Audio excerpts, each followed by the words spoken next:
We are sitting down with Command Sergeant Major of United States Army, Europe and Africa, Jeremiah Inman. Good afternoon, Sergeant Major. How are you? I'm doing pretty good today. How are you doing? I'm doing fantastic. Thanks for asking. So when speaking of the soldiers and the community members, what are your expectations of the soldiers across the command in two theaters? That's a pretty good question. I expect no more of the soldiers, civilians than I do from myself.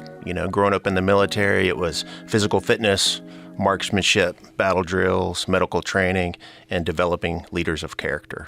And that's something that I've kind of stuck with for the past 35 years. Okay, so a lot of that training goes into what's coming up is the Best Squad competition. So can you tell us how it's different from the Best Warrior competition? So the Best Squad competition kind of goes with our theme that started about 2 years ago. This is my squad, right? We fight as squads, not as individuals.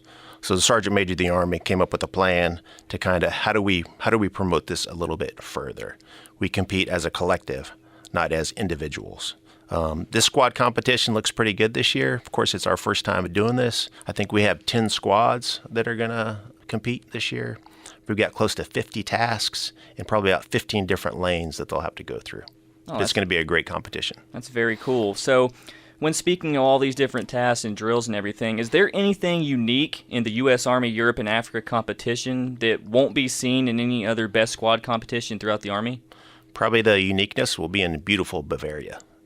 I honestly don't know what the other commands are going to do within their competitions. I know this year we did reach out to the commands ahead of time and we shared what events would be required for the soldiers to compete on. So instead of sit on them and try to hide and give the soldiers some additional time to prepare and truly become expert on those tasks.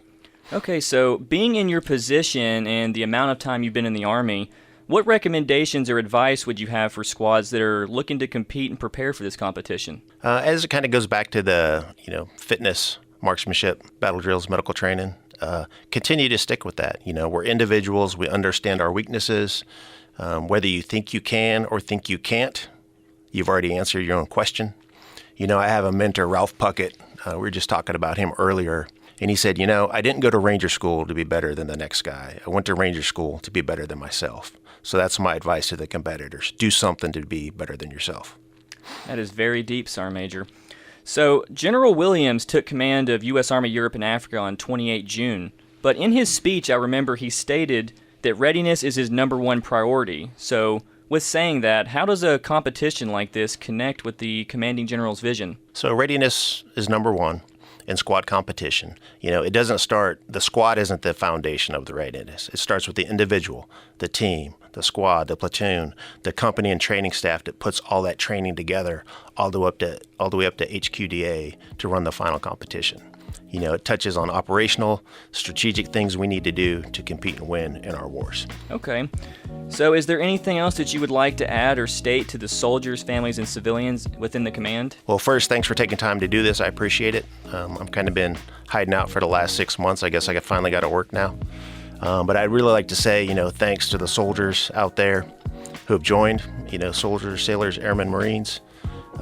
When I joined the Army, it was to get out of Alaska as fast as I could.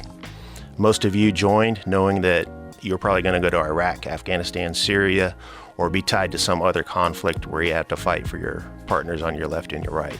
So sincerely, thanks for having the moral courage to stand up and be, part of that less than 1% that fights for their country. Well, thank you so much. That was Command Sergeant Major Jeremiah Inman of United States Army, Europe and Africa.